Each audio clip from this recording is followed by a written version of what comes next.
Welcome back, guys. This is Rodrigo, founder with another episode of Asheville Real Estate News. Really excited about our guest today. It's Tyler Elstrom. He's a coach with the Maps program over at Keller Williams, and he and I go way back together. We actually first started becoming friends and getting to know each other back in 2012 when we met at a Real Estate 101 class.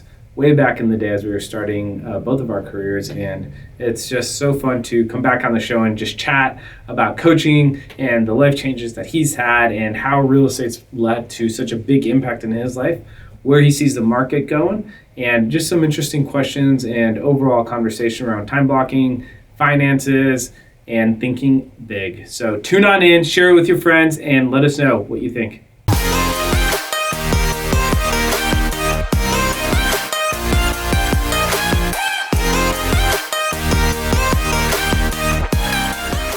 Welcome to the show, Tyler. Super excited to have you here. It's been, I feel like it's been a long time coming since we kind of it's been a hot minute. Yeah, got started almost at the same time in our real estate journeys.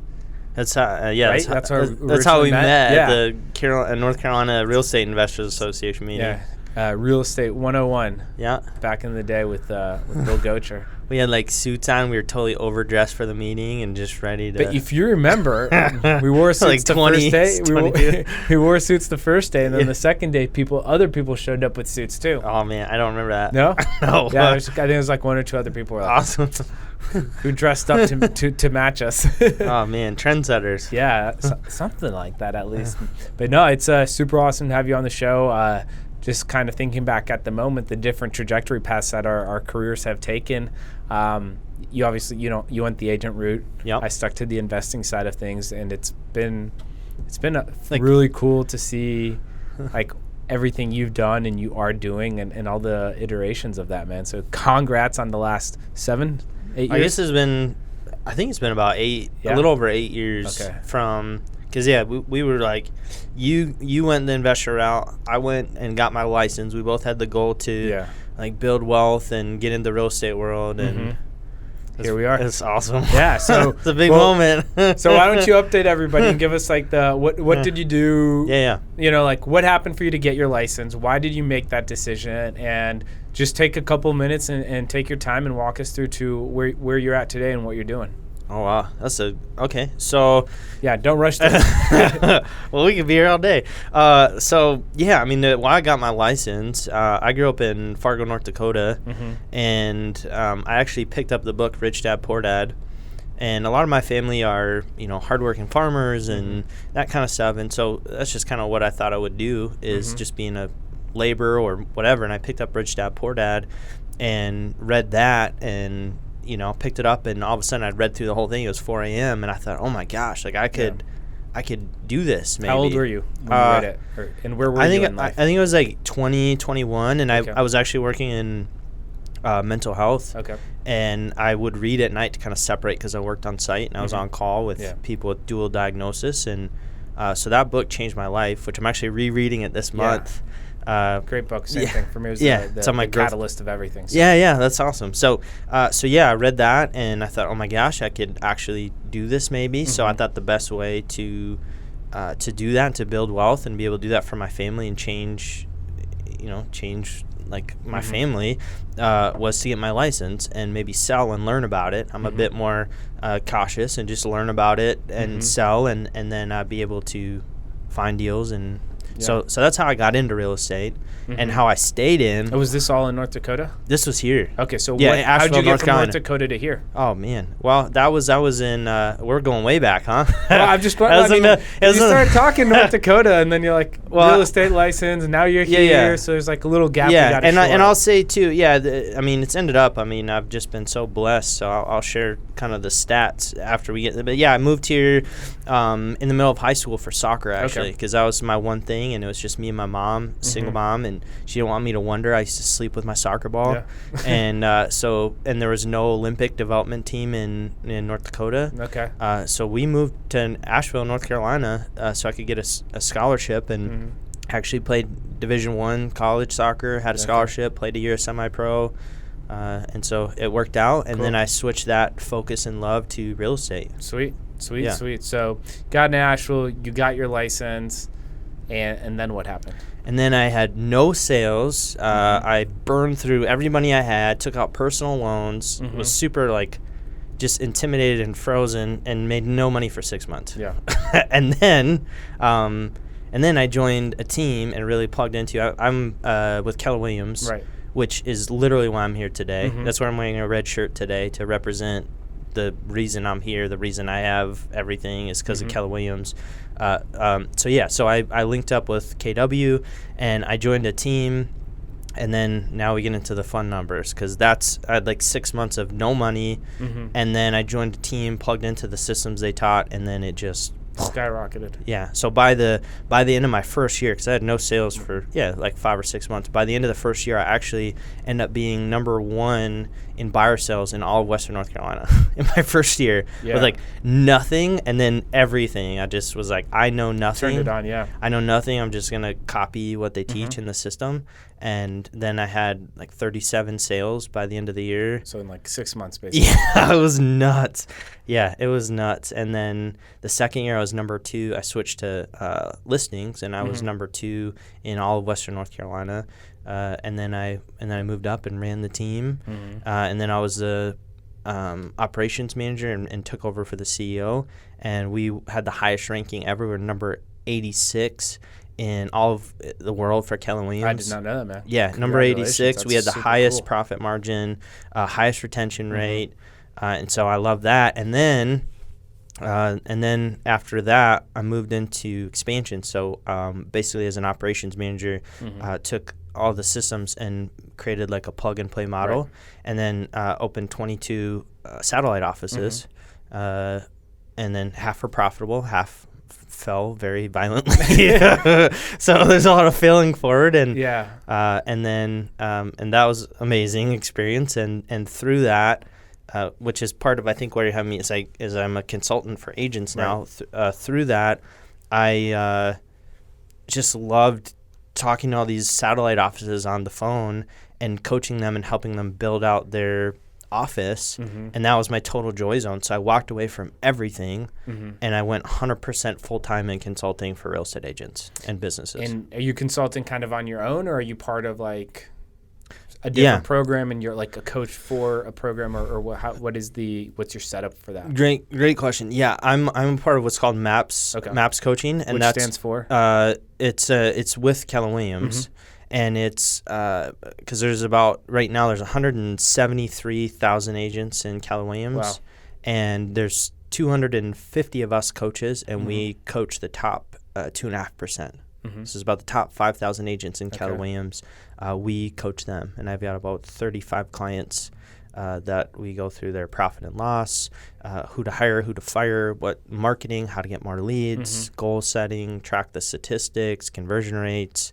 And basically, I'm just their business partner and help them do what I did, and then more with the Keller Williams models. So, what does MAP stand for? I avoided that question because I don't know. I don't know. I forgot, and I tried to avoid it, and you brought it back up. We'll find out after. We'll edit this in. No, we can come. We can make edit whatever we want out. it to be. No. So if we were to take a guess, so it's an acronym though, I'm assuming, right? It is. I could get my phone and Google it. Yeah. No, we'll figure it out by the show's I'm end. matching my shirt now. I'm turning red. No, but I want to bring this up because it is important though, right? Yeah, it's super important. It's changed a lot of lives.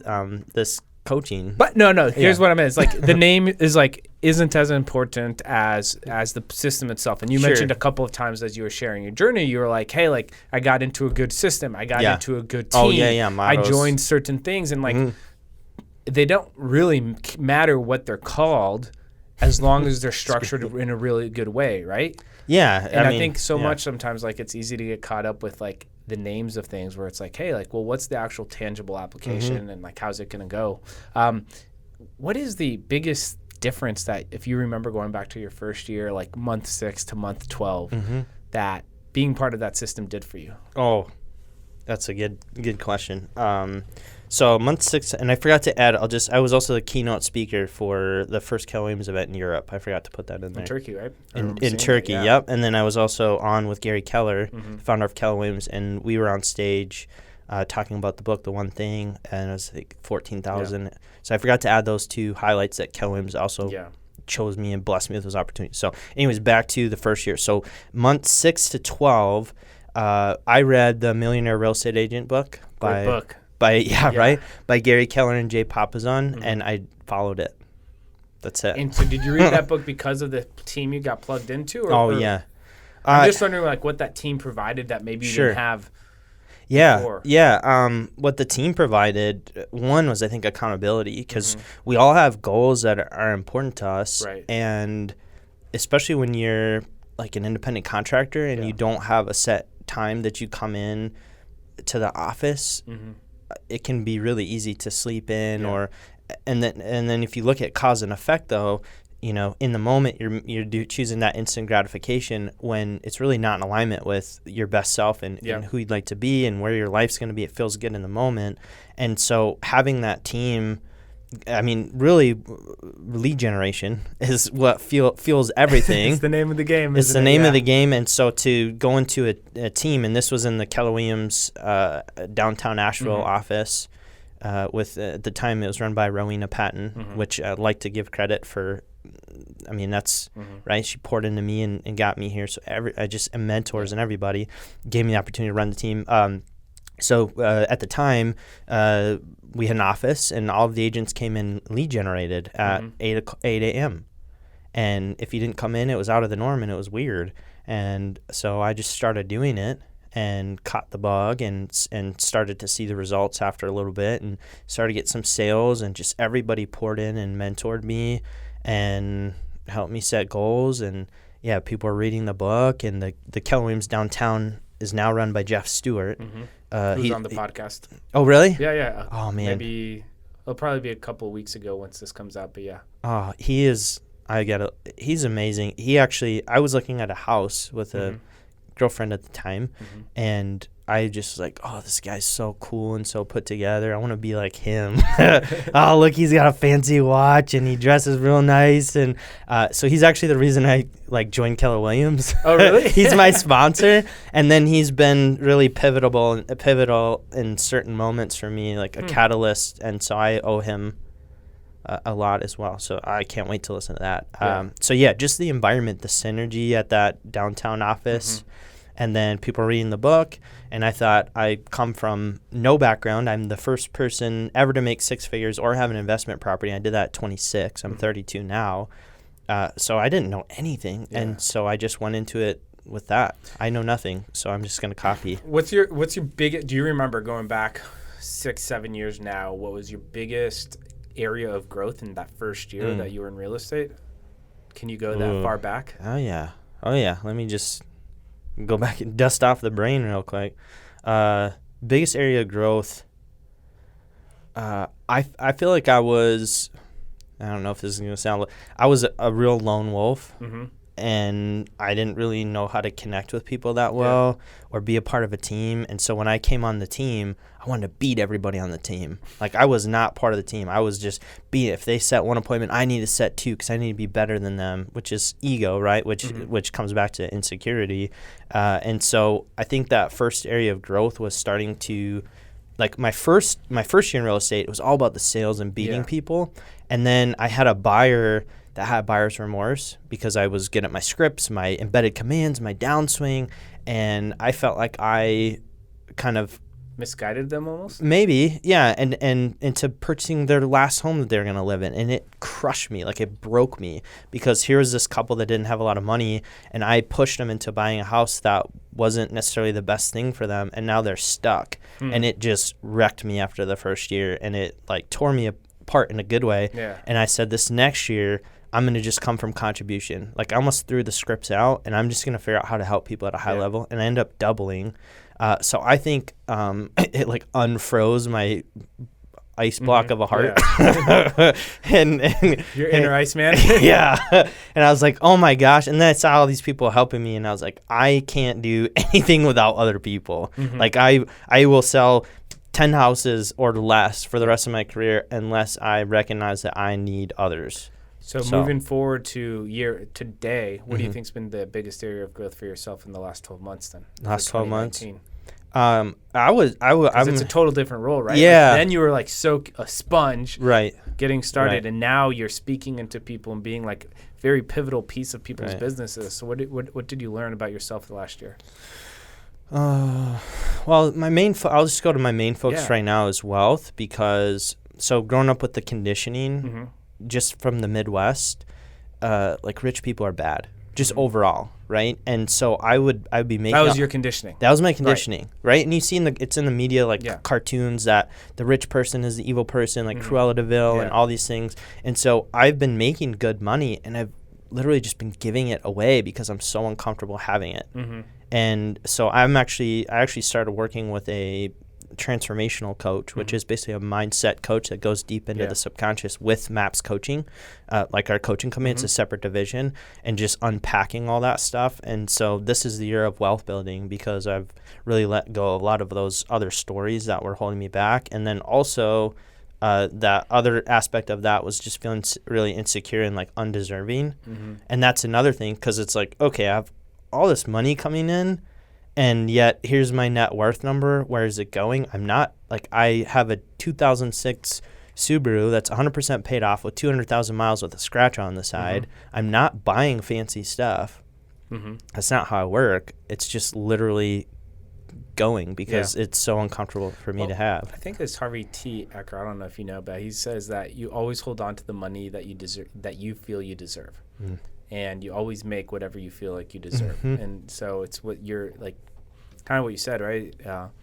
You were making way more money, but you weren't holding on to it, probably because you're making subconscious decisions that are letting it go. I don't know. I think that's something that everybody struggles with. I know I've definitely noticed sometimes, like for myself, is something that I'm still working on as well. It's like, man, what is happening here? Things should be a little different. Then you go back and you start thinking, you're like, okay, like I'm adding things up subconsciously that, aren't serving me. And that's always an interesting battle. So, yeah, I would get like literally panic attacks. Like I started doing before this coaching. I was like, well, I'm probably just not good with money. I must, whatever. I'm going to take these courses and learn to really dig in and these group calls. And I would get almost a panic attack the first call. And this was last year.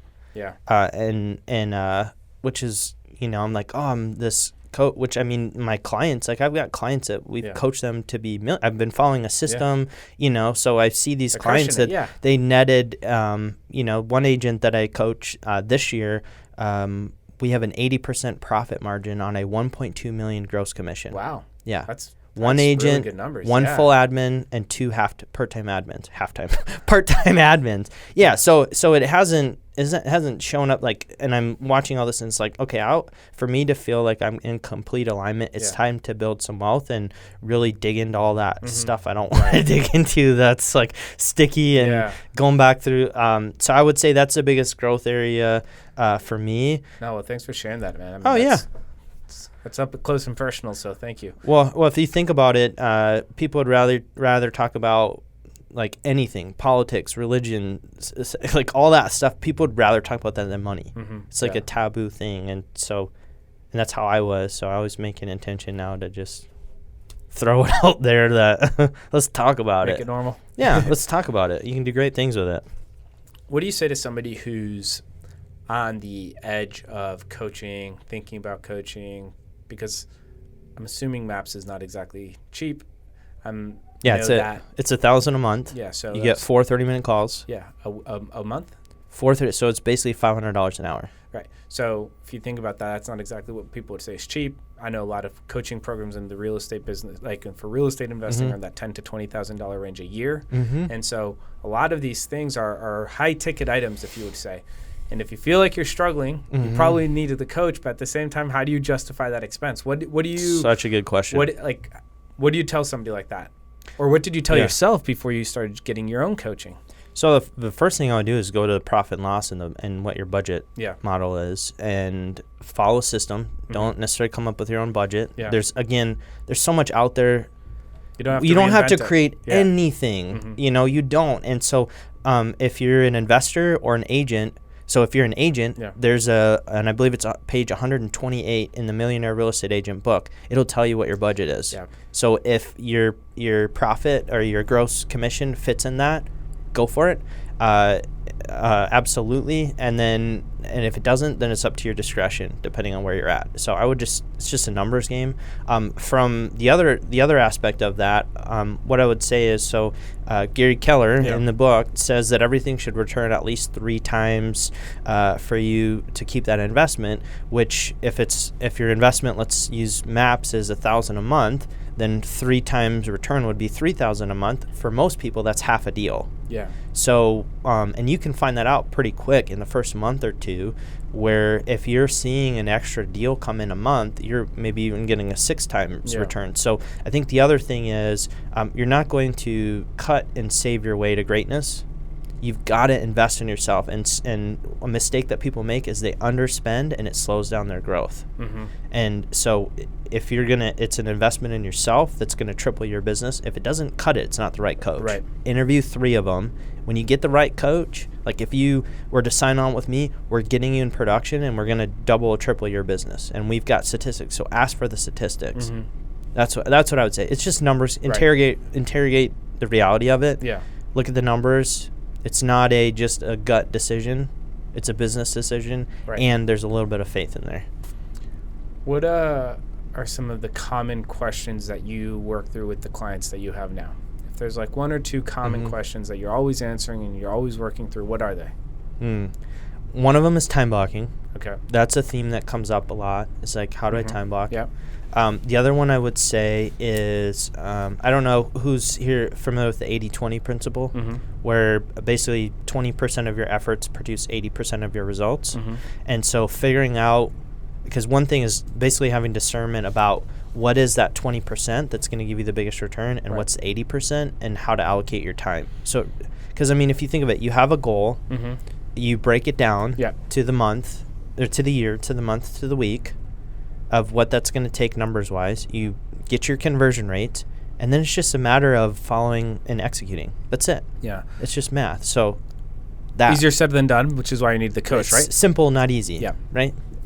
What's the time blocking? Let's talk about that a lot. I know we've talked before off camera multiple times, and I remember when you would post on your social media your pictures of your color-coded time blocking back in the day. That's what got me on with Gary for the one thing. Oh, your social media posts? Yeah, they saw that, and wow. So let's talk about that. So my first year in real estate, what I did is I took a spreadsheet and I basically broke it into 30-minute segments, and I was struggling really a lot with time blocking. It was totally out of my comfort zone. I just was not a very... Can you define time blocking just in case anybody's not familiar? Thank you. Yeah, that's a good point. So time blocking is basically taking your day and allocating certain tasks to certain times in the day to make sure that you hit your goals. So an example of that, and one of the first things we time block in would be lead generation, is if you know, by knowing your numbers, which is important, which we could probably touch on, is just if you know that you've got to, let's say,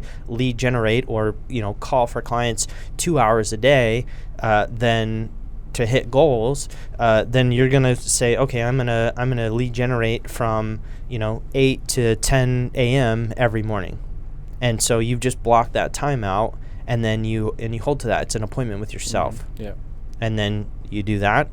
And then you get deals, and then you get money, and then you get invited on this podcast. Bingo. No. So you started time blocking, or that's you tell. So I even forgot what their first question was, but yes, you time block. What is time blocking? How do you time block? Yeah. So this is the best practices for time blocking. And again, I struggle. I'm struggle? terrible at Me time too. blocking. Only you? So bad. You're human? I feel like every time I try to time block, it lasts for an hour. And then the rest of the week that's been perfectly time blocked falls apart on me. It's one thing I found as a coach, it's a lot like a muscle. It's like this tiny little baby muscle that gets stronger over time, and it's really slow. So can I have a 5-minute coaching session then on time blocking? Yeah, coach me up. So coach. and basically, like I said, I'm here because of other people. Right. So I'm going to share the model. I'm not going to say here's how I did it with my biology, with my environment. That's who cares. Yeah. Right. Here's what works for everybody. Okay. So this is what Gary says, and the One Thing book is amazing too. Is that the best practice is to time block off your morning. So like 8 to 12. I wouldn't do it after that. So you just might have 4 hours intention. a day. Just 4 hours a day, and if you're not able to do that, start with an hour, and again build on that. It's like a muscle, and even if you need to start with half an hour, I'll do that sometimes when I get clients who've just run amok and have never been intentional about their time. Is we'll start, even depending on where they're at and their anxiety level, 15 minutes. Yeah, go for 15 minutes. Let's do that for 3 weeks. Or 2 weeks. And when you're doing that 100%, then we're going to add on another 30 or 15 minutes. And then we're going to take it back to 20. And it's really what we're looking for is a sustainable habit. Because once it's a habit, you don't think about it. Right. And once it's normal, it's normal. Right. Yeah. So time block the first 4 hours, and then piggybacking on the book, The One Thing by Gary, is to figure out what's the one thing that by doing so is going to have the biggest impact on everything else. For most people, and I assume a lot of your listeners are investors or agents, it's going to be lead generation. There's nothing else. No leads, no deals. Yeah, exactly. And if you don't have a list to call on, go door knock. Yeah. And if you aren't able to go door knock, go to the mall. I mean, you will find a way if you want it. So time block that in first. And then you're going to take, it's really to look at, like, let's say your day ended at 12. If all you did was up until 12, and how would you feel about your day? It's the most important step. Would your business keep going? Would it fall? If your business wouldn't grow or continue, you're not choosing the right stuff. So I would say start small and block it off in 30-minute segments. Also, after 90 minutes, put a break in there and go walk around. Every 90 minutes, put a 15-minute break, go get some water, do it that Just way. do whatever you need to refresh yourself. And here's the other thing I would say to time blocking too, is you've got to know why you're doing it. So the mistake that I see a coach is people say, well, the standard's 3 hours, so I'm going to put that in there, and then, I'm not doing it. I can't get motivated. Beat yourself down on it, I'm going to watch motivational videos. It's not working. Maybe it's just not. See, that's me. I think story, I try to do too right? much. I'm glad to hear that. I'm going to go back to the 30 minutes. Oh, yeah. Call me in like a couple weeks. Ask or me power about hour. It. Yeah. Some people just do a power hour, and that's it. Yeah. It's a cool name, so it's why would you name. not? So just that 30 minutes to an hour, and it's really important to know why you're doing it, and that's why. And this is where coaching comes in. And if you don't have a coach, find a way to track your numbers, because we get it down to the point where our the clients that I work with, we know what if they miss one day of lead generation, that's tied all the way back to a number based on conversion rates, and tied back to, so one thing we do is we fill out what's called an allocations form. And this is before we even start coaching, I have them do this, where they list all their personal expenses, all their business expenses, then add on taxes, what that gross commission would be. And then based on whatever their goal is, whatever the gap, so after they pay their expenses, whatever the gap is to their gross commission goal, they spend all of that before we even start. Right. So then if they miss a day or two of lead generation, I can say, okay, let's pull out your form. So are you not going to Hawaii with your family? Do you want to go home and tell the kids you're not taking them to Disneyland? And I might say it nicer than that. Or not. That's pretty nice. I don't know. Depending on the client, angry, right? Because each client is different and responds. Right. Some people would not respond well. Other people would want me to kick them in the butt. And so that's where they're all customized to the and so just tying that back, because that brings you into reality. Like, interrogate reality. If you don't do lead gen and you don't know what that means, it's not going to be very motivating. I like that though. Interrogate reality. You're just basing it off of willpower, and I don't believe in willpower for the most part. I believe in numbers and attaching it to something and interrogating reality and working it back. Screw willpower. Dude, that was awesome. Yeah. Yeah, I mean, motivational quote. I mean, that's great, and What's more so people are motivated by two things, either going away from pain or towards pleasure. Right. And for 90% of the population, the stronger one is going away from pain. Right. So if you know that you have a goal and you're out of alignment with that, it's not matching your actions, it's time to turn up the pain and really figure out what's going on and figure out what that means. And if you're okay with not doing lead gen that day and letting go of the Disney trip, that's okay. As a coach, if you're okay with that. But you're making that choice. Yeah. And we're just making, exactly. And if they're okay with that and they're really okay with that, that's their money and their life. If they're not okay with it, it's my job to turn on the thumb screws and be like, wake up. Yeah. I mean, because and the last thing I'll say about this is when we don't know our numbers, we hallucinate to the positive. That is good stuff. Yeah, that's powerful. Yeah.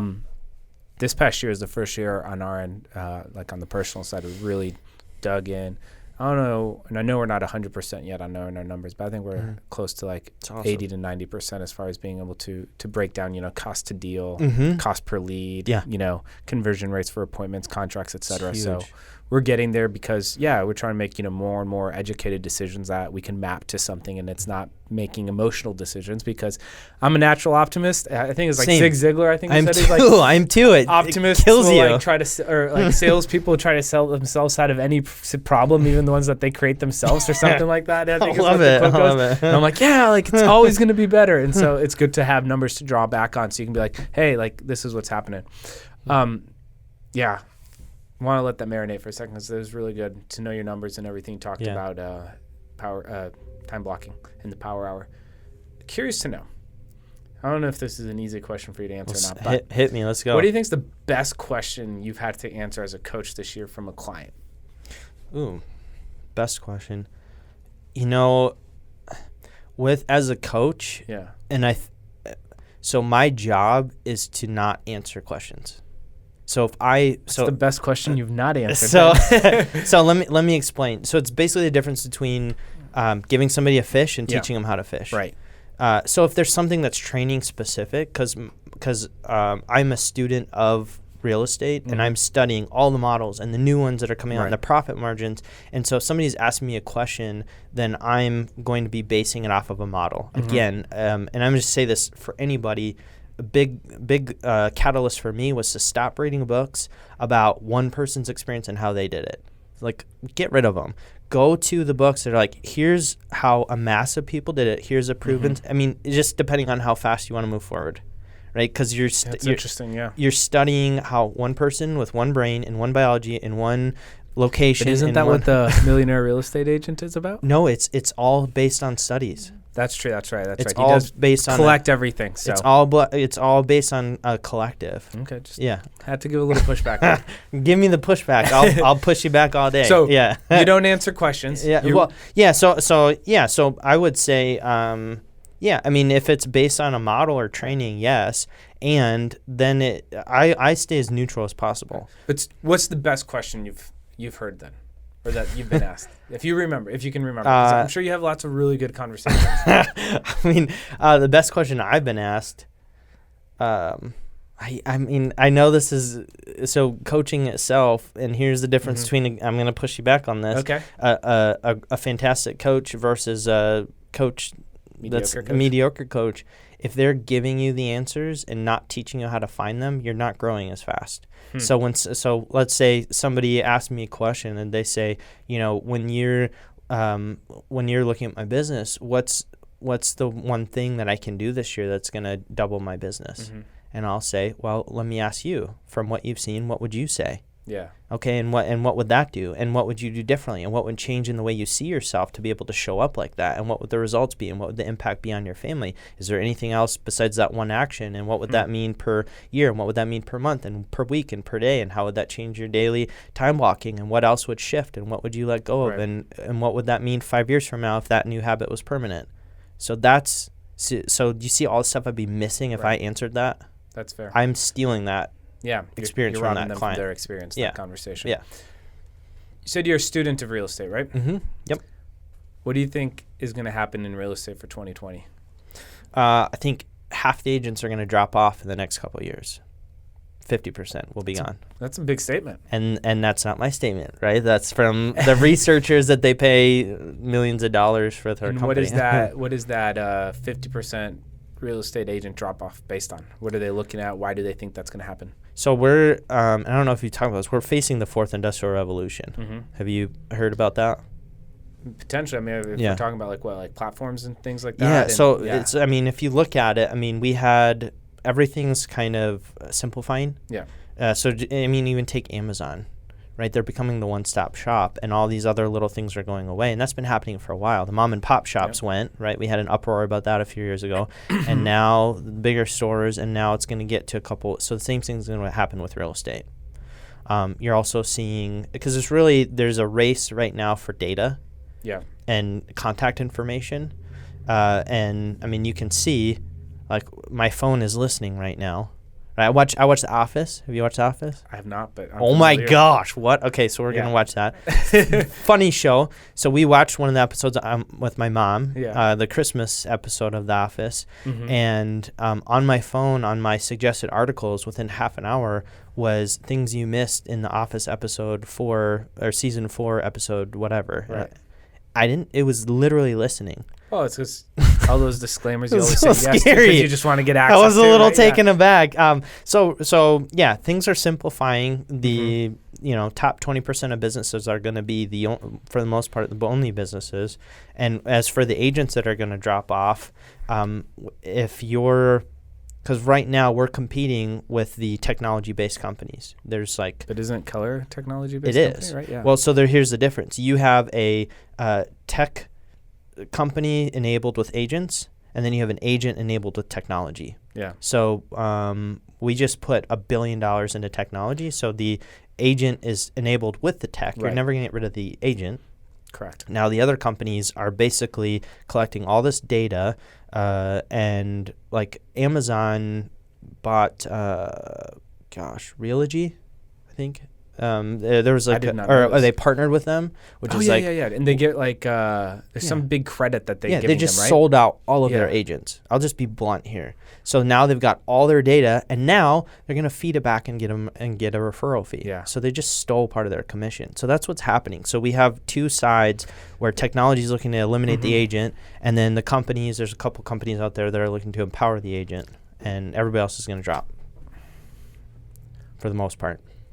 So if you're not good, you're going to get kicked in the face, and essentially, right? Like, because if you're good, then this is an opportunity to really show off how good you are, right?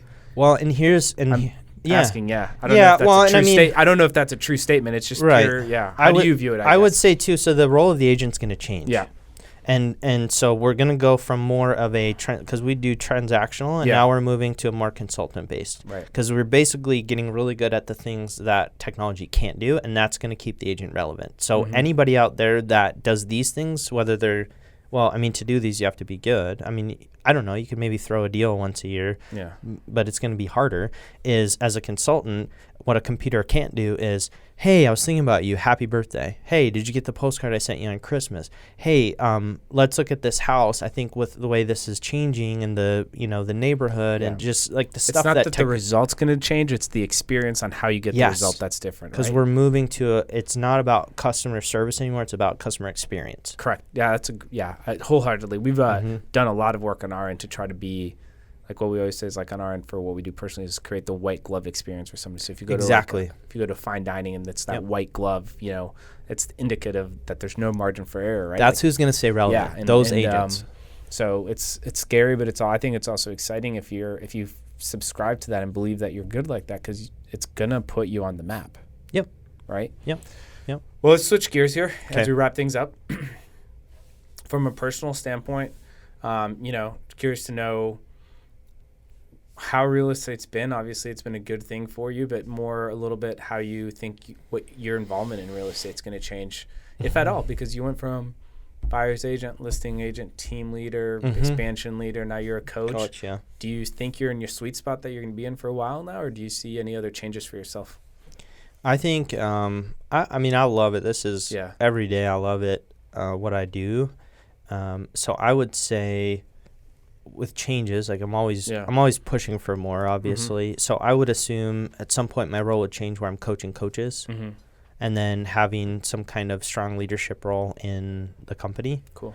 And then also doing a lot of investing on the side and having a portfolio of rentals and my intention is to become completely financially independent and retire at 40, and then just be able to 8 years. Yep, and just be able to follow a passion.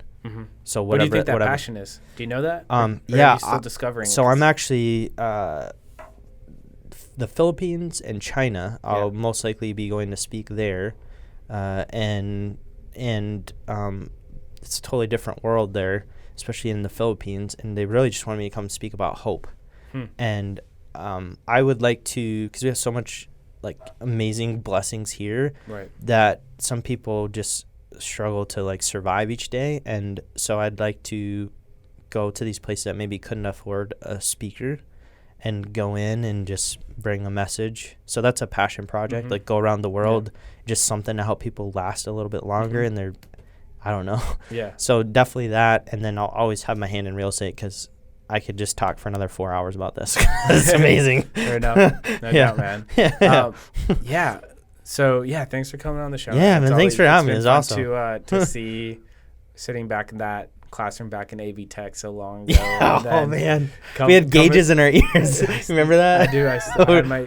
We should throw them back in. We should have thrown them back in for this. I don't think reunion. my ears will support that. Yeah, it's funny. So when this comes out, our newsletter for 2019 will have already come out, but I kind of referenced that a little bit as far as like who I was 10 years ago. I would have never thought that I'd be doing what I'm doing today. And if you would have seen me, you would have never thought I'd be doing what I'm doing today, and how much can change in like, a decade, right? We're going into the 2020s now, and it's a couple weeks ago I was like, it's not a big deal. This is such a like overhype of like a new decade. I was like, well, what was I doing holy cow, that's totally different. And just thinking about 10 years, I'll be 39 in 10 years, so it'll be a little crazy to think about like what's happening and 42. What's different now.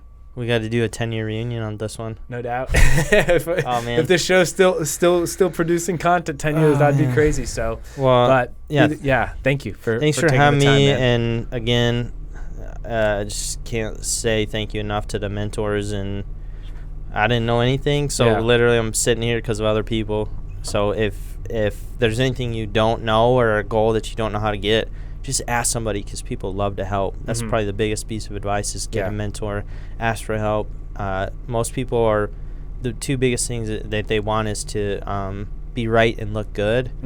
Let that go, because that's going to just hold you down for the rest of your life. So stop trying to be right and look good, and ask for help, and it'll change your world. Yeah. Word, man. Well, I appreciate it. Thanks, guys, for tuning in. Thank you for visiting. Yeah, thank you. All right, you guys. Great episode today. Tyler, thank you again once again for coming on the show. See you guys all next week. As always, please, guys, share this with a friend. Subscribe, rating, give us a review. Check us out, YouTube, Facebook, Instagram, etc. Anywhere you might hang out online. Take care. See you guys next week.